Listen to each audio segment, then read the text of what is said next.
오늘 함께 나눌 말씀의 제목은 광야를 통과하는 법입니다. 시편 136편을 방금 보셨는데요. 우리가 고린도전서 13장을 사랑장이라고 그러고 히브리서 11장을 믿음장이라고 하듯이 시편 136편은 감사장입니다. 감사장, 감사시입니다. 어제도 본문을 보셔서 아시겠지만 오늘 본문도 마찬가지고 일정한 패턴이 나오죠. 하나님께 감사하라. 그 인자하심이 영원함이로다. 하나님께 감사하라. 하나님께서 뭐뭐 해주신 것에 대해서 감사해라. 그 인자하심이 영원함이로다. 이게 서정시가 아닙니다. 하나님께 감사하라, 감사하라 하니까 뭐 되게 이렇게 목가적인 그런 시가 아닙니다. 이 시편 136편은 군가입니다. 전쟁터에 나갈 때 적군과 마주보고 싸우러 나갈 때 이 시입니다. 여호사밧이 암몬 연합군이 쳐들어왔을 때 찬양대를 조직을 해요. 성가대를 조직을 합니다. 그리고 이제 전쟁을 하러 나갑니다. 이때 여호사밧의 찬양대가 불렀던 노래가 바로 이겁니다. 한번 읽어보시죠. 역대하 20장 21절. 역대하 20장 21절 읽어봅시다. 시작. 백성과 더불어 의논하고 노래하는 자들을 택하여 거룩한 예복을 입히고 군대 앞에서 행진하며 여호와를 찬송하여 이르기를 뭐라 그래요? 여호와께 감사하세. 그의 인자하심이 영원하도다. 이렇게 찬양을 한 거예요. 하나님께 감사합니다. 그 인자하심이 영원함입니다. 그렇게 찬양을 한 거예요. 그렇게 찬양을 했을 때 무슨 일이 일어났는가? 그 다음 절입니다. 그 다음 절 역대하 20장 22절. 자, 어떤 일이 일어납니다. 시작. 그 노래와 찬송이 시작될 때 여호와께서 복병을 두어 유다를 치러 온 암몬 자손과 모압과 세일산 주민들을 치게 하심으로 그들이 패합니다. 할렐루야. 그러므로 여러분 오늘 이 시편을 읽을 때 136편에다가 별표를 해 놓으시는데요. 여러분이 이 찬송을 계속 하잖아요. 이 시를 읽잖아요. 그때 여호와의 복병과 여호와의 복병. 이게 뭔가 숨어 있어요. 하나님의 천군과 천사가 숨어 있어요. 복병이라 그랬으니까. 그래서 내가 이 찬송을 지금 부르잖아요. 136편을 내가 막 낭독을 하고 읽고 할 때 이것은 그냥 서정시가 아니라 그랬습니다. 이건 군가예요. 그러니까 이스라엘 백성들이 시편 136편을 읽을 때 오늘 이 새벽에 우리가 읽은 것처럼 읽진 않았을 거예요. 그들은 이걸 마치 전쟁을 앞두고 있는 그런 심정으로 읽었을 거예요. 그렇게 읽을 때 역사가 일어나죠. 여호와의 복병이 일하기 시작. 하나님의 일하심이 일하기 시작하는 겁니다. 하나님의 손이 움직이시기 시작하시는 거죠. 언제? 136편을 여러분이 읽기 시작할 때. 그래서 136편은 그냥 그런 시 중에 하나가 아니라 이것은 승리의 시이며 이것은 하나님의 역사가 시작되는 시이며 하나님이 움직이시기 시작하시는 시가 136편이에요. 그래서 여러분이 136편을 참 사랑하시고 이것을 자꾸 고백하시고 그리고 뭐 136편의 구체적인 내용을 몰라도 이렇게만 하시면 돼요. 따라서 합시다. 하나님께 감사합니다. 그 인자하심이 영원합니다. 이것만 기억하시면 돼요. 그렇게 계속 고백하시면 여호와의 복병이 일하기 시작할 것입니다. 자, 오늘 뭐 본문 내용이 다 좋아요. 16절부터 26절까지 한 절 한 절 너무너무 은혜롭습니다. 근데 저는 오늘 16절 한 절만 가지고 말씀을 나누려고 합니다. 자, 우리 오늘 본문이 시작되는 16절 같이 읽겠습니다. 시작. 그의 백성을 인도하여 광야를 통과하게 하신 이에게 감사하라. 그 인자하심이 영원함이로다. 제가 오늘 본문을 묵상할 때 저한테 딱 꽂힌 게 뭐냐면 광야를 통과하게 하신 이 부분이었어요. 광야를 건너뛰게 하신 분이 아니고요. 광야를 생략하게 하신 분도 아닙니다. 광야를 면제시켜 주신 분도 아니고요. 광야를 어떻게 하셨다고요? 우리로 하여금 광야를 통과하는 겁니다. 광야를 통과. 원어로 보면 광야를 뚫고 지나가는 거예요. 광야가 없는 게 복이 아니고요. 광야가 있지만 그 광야를 통과하는 거죠. 광야를 뚫고 가는 겁니다. 그러므로 저와 여러분이 오늘 있는 이 자리, 우리의 삶의 자리, 현 주소가 어디인가? 자, 보세요. 하나님이 그의 백성을 인도하여 광야를 통과하게 하셨다라고 했으니까 오늘 저와 여러분이 있는 이 삶의 자리가 어디겠습니까? 광야죠. 그걸 늘 명심하세요. 우리는 지금 광야 한복판에 있는 거예요. 하나님이 당신하고 상관없는 백성이니까 광야에 던져버린 게 아니고요. 하나님이 당신이 너무나 사랑하시는 백성들이기 때문에 광야로 인도하셨다는 거예요. 광야는 하나님이 나를 버리셨다는 증거가 아니라 광야는 하나님이 나를 사랑하신다는 증거입니다. 하나님이 그의 백성을 인도하여 광야로 데리고 가시는 겁니다. 하나님이 성령을 통하여 예수 그리스도를 광야로 데리고 가시듯이 하나님의 백성인 저와 여러분도 광야로 인도하시는 것이죠. 광야가 어떤 곳인가? 성지순례를 다녀왔습니다. 낮에는 40도가 넘어가고 밤에는 기온이 10도 이하로 떨어지는 아주 매서운 곳입니다. 바람이 불면, 광야에 바람이 불면, 지난 성지순례 갔을 때 다 기억하실는지 모르겠습니다만 그 툭 터진 광야에 바람이 부는데 엄청납니다. 이 모래바람이 눈과 코와 입으로 다 들어갑니다. 옷 속에 다 들어가고요. 그게 광야에서 부는 바람이에요. 그런 이스라엘 백성들이 홍해를 지나고 이제 홍해를 지나서 이 마라까지가 3일 걸렸어요. 이 3일 만에 이스라엘 백성들이 불평을 합니다. 물이 떨어졌다고. 야, 어떻게 3일 만에 불평을 하나? 우리는 이스라엘이 참 쪼잔하다, 뭐 이렇게 이야기하는 경우도 있는 것 같은데요. 광야에 조금 있어 보면 우리는 그때 버스가 여기서 여기까지 가서 한 15분 정도? 딱 15분 정도 있었는데 세상에 이런 바람을 맞아가면서 3일을 버틴다고 한다면 저는 1시간도 아니 하루도 견딜 수 없을 겁니다. 이스라엘 백성은 3일 동안 홍해를 지나고 그 광야를 3일 길을 걷다가 불평을 합니다. 우리도 좀 먹을 것 좀 주라, 마실 것 좀 주라. 요사이 우리 성도님들 살기가 좀 어떻습니까? 요즘 왜 이렇게 되는 게 없고, 요즘 왜 그렇게 팍팍하고, 요즘 왜 그렇게 몸이 건조하고, 왜 그렇게 만족이 안 되고, 왜 그러냐면 지금 우리 성도님들이 있는 곳이 광야이기 때문에 그래요. 광야니까 또 며칠 지나서 또 불평이 나오는 거고 또 어려움이 쏟아져 나오는 것입니다. 멋진 아파트에 사면 광야가 아닐까요? 외제차를 타고 다니면 다 채워질까요? 아무리 훌륭한 홍해길을 지나는 감격을 누렸다 해도 3일입니다. 3일. 새 집으로 가도 3일, 새 차를 타도 3일, 새 옷을 입어도 3일입니다. 결국은 또다시 불평합니다. 아, 또 집이 왜 이래? 차가 왜 이래? 사람이 왜 이래? 환경이 왜 이래? 또 이럽니다. 왜요? 우리가 있는 이곳은 광야예요.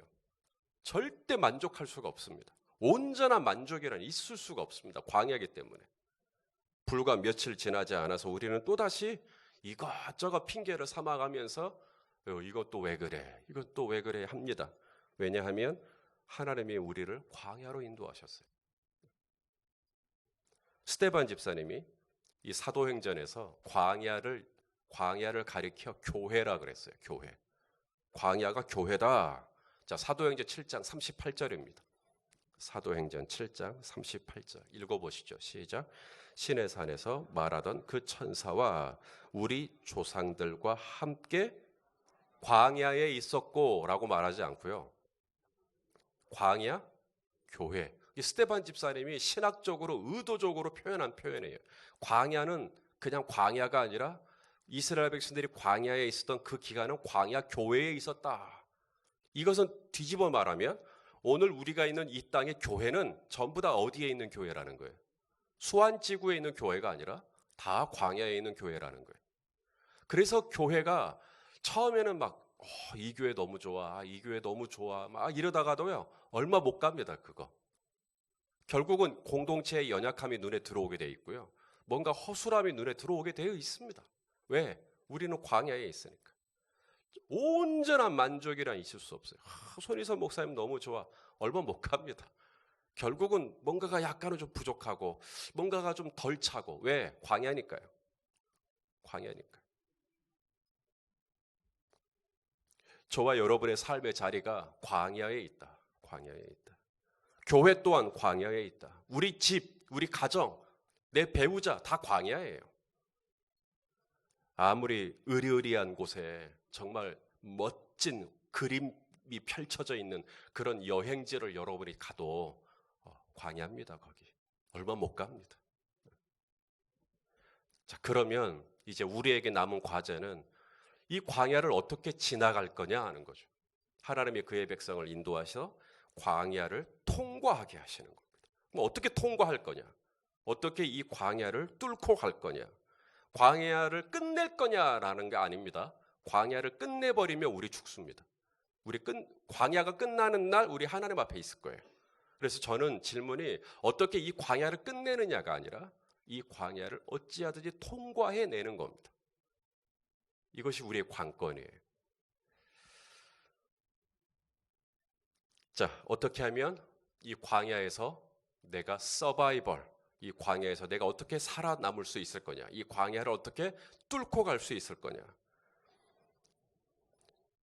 자, 이렇게 말씀을 드리겠습니다. 광야라는 말, 히브리어로 미드바르라는 단어입니다. 미드바르라는 단어인데 이 히브리어에는 어근이라는 게 있어요. 어근에서부터 시작을 하는 건데 이 어근이 다바르라고 하는 동사입니다. 미드바르에서 다바르. 다바르가 무슨 뜻이냐 이걸 아셔야 돼요. 다바르가 하나님이 말씀하신다는 뜻입니다. 그러니까 광야는 그냥 모래가 가득하고 사람이 살 수 없고 이런 곳인데 그 광야의 어근이 하나님이 말씀하시는 거예요. 광야는 어떻게 하면 통과가 되냐고요? 오늘 내가 있는 이 광야 한복판에서 하나님의 음성을 들을 수 있으면 통과합니다. 근데 하나님의 음성을 못 들어요. 그 광야에서. 왜 하나님이 나에게 물도 안 주셔? 왜 하나님이 나에게 돈도 안 주셔? 왜 하나님이 나에게 건강도 안 주셔? 하나님은 왜 이렇게 나 되는 게 없어? 근데 거기서 하나님의 다바르, 하나님이 오늘 나에게 말씀하시는 음성을 내가 딱 듣고 이래서 나를 인도하셨구나 라고 이해하시면 통과. 근데 여전히 그걸 이해를 못하고 계속 불평하고 하면 당신의 광야는 조금 더 오래 갈 겁니다.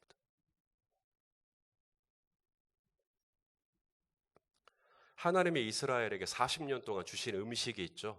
뭐예요, 이름이? 만나. 만나의 뜻이 뭐냐면 이게 뭐냐?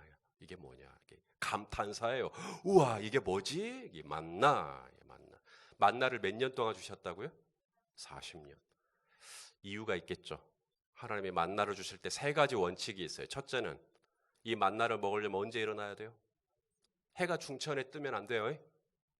만나 먹으려면 몇 시에 일어나셔야 돼요? 새벽 5시 전에 일어나셔야 돼요. 지금 여러분 만나 드시러 오신 거잖아요. 아멘입니까? 40년 동안 훈련시킨 게 이 아침 일찍 일어나는 거였어요. 아침형 인간으로, 새벽형 인간으로 40년 동안. 그래서 아침에 일찍 못 일어나면 만나 다 녹아버립니다. 해가 뜨자마자 만나 다 녹아버렸어요. 그러니까 나 오늘은 좀 피곤해.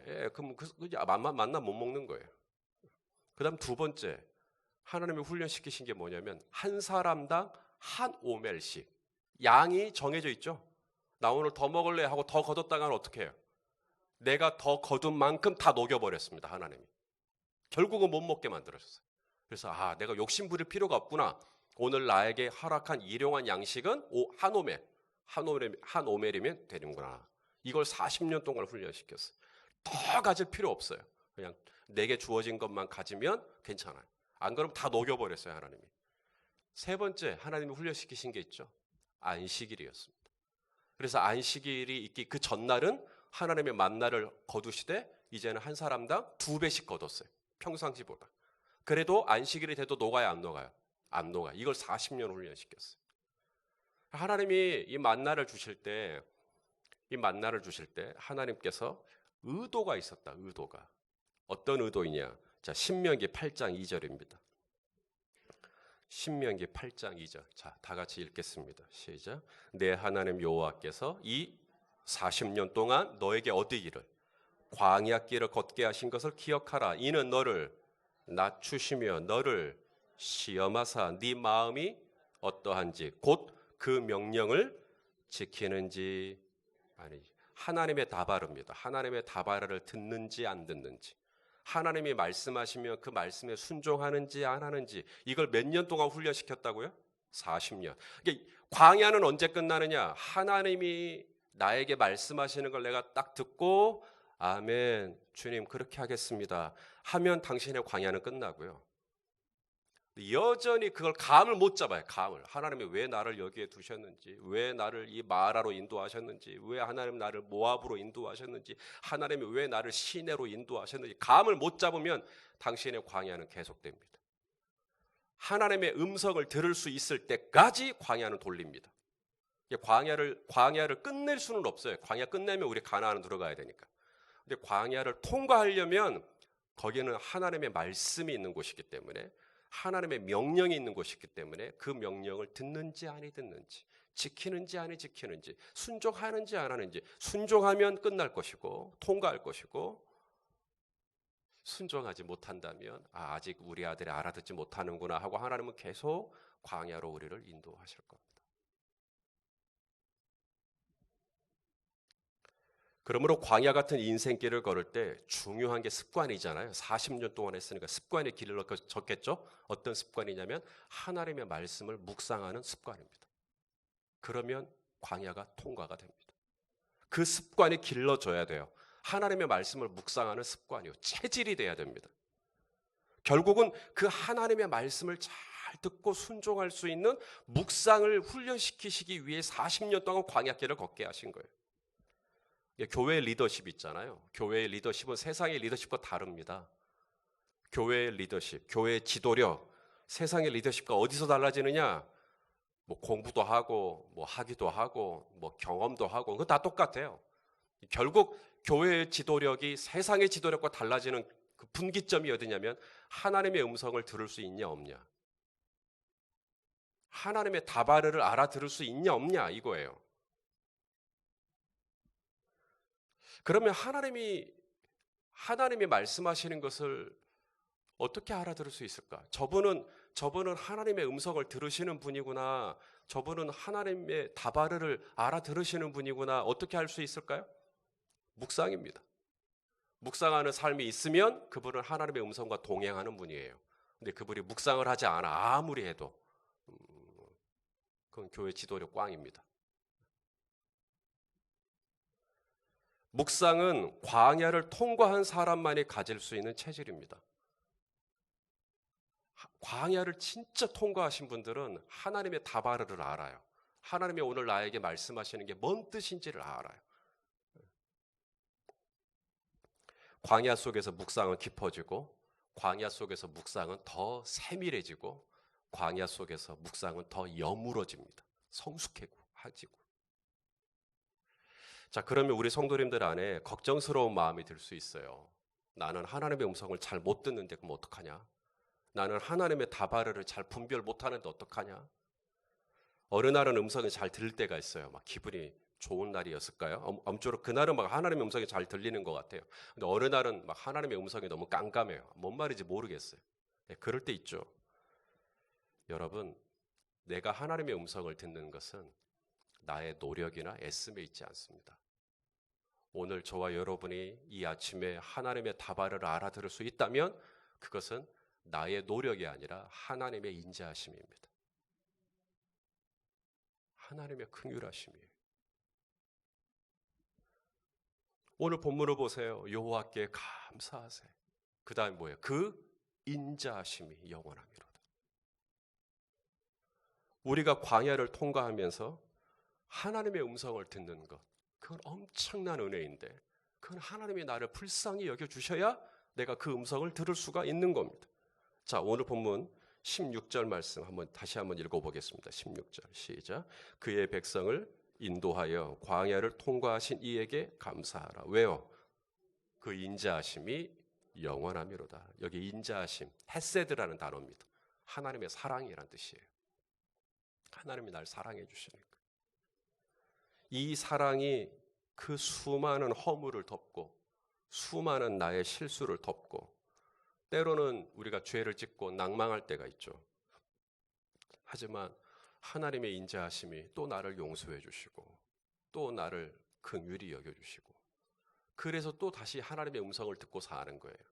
만일에 내가 얼마만큼 죄를 지었느냐, 내가 죄를 지은 그 정도만큼이나 하나님의 음성을 들을 수 없다라고 한다면 저 손희선 목사는 날마다 꽉 막혀 살아야 될 겁니다.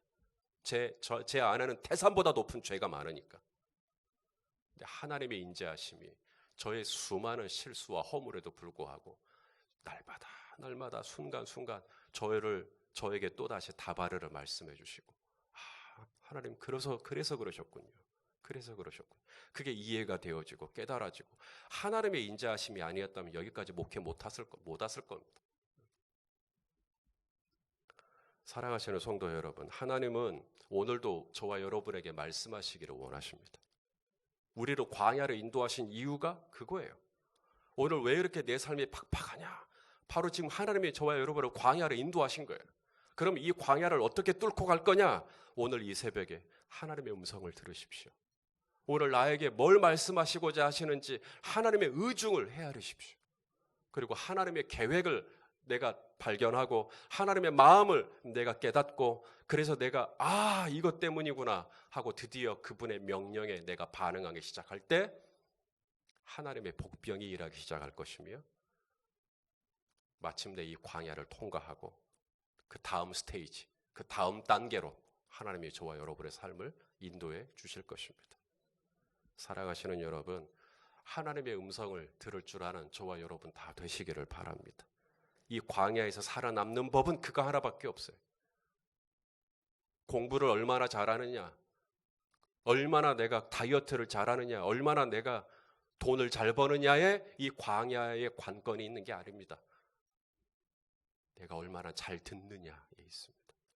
그래서 오늘도 또 순간순간 내게 말씀하시는 그분의 마음을 헤아리시고 하나님과 친밀하게 동행하는 복된 하루가 되시기를 예수님의 이름으로 축원합니다.